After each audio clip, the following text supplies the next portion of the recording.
Je m'appelle Marc Pronovo et je suis commissaire en art social. Je me décrirais comme une personne passionnée par la culture en général, les arts spécifiquement, mais en ayant un background en anthropologie, je me concentre vraiment sur la relation que les gens ont avec les arts. Le fait d'avoir côtoyé autant de quartiers des spectacles, ça m'a fait rencontrer des professionnels, des amateurs, mais des gens qui sont très loin de la production artistique, notamment les personnes vivant en situation d'itinérance. Ça m'a permis de faire une rencontre avec eux et d'aller dans un projet d'1 an et demi de co-création d'œuvres dans plusieurs disciplines artistiques, notamment la danse.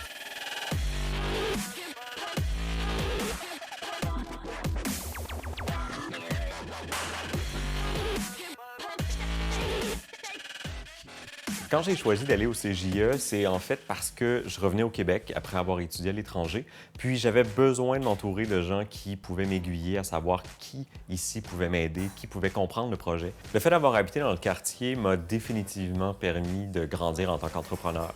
Parce que non seulement j'ai eu accès à des communautés d'entrepreneurs un peu partout, des hubs de développement, des rencontres, des meet-ups ici même à l'Anticafé aussi, où on peut s'échanger des bonnes pratiques, des peurs, des craintes, des stress. Mais il y a aussi une panoplie de mes clients qui sont dans le quartier. Donc, ça m'a permis de pouvoir développer des trucs qui sont très grassroots, qui viennent de la communauté. Le conseiller qui m'a accueilli au CJE, c'est Martin Choquette.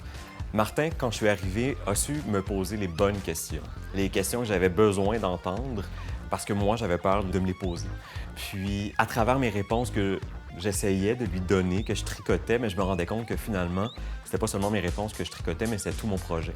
Donc, il a vraiment su me faire parler. J'ai jamais senti qu'on projetait un projet sur moi.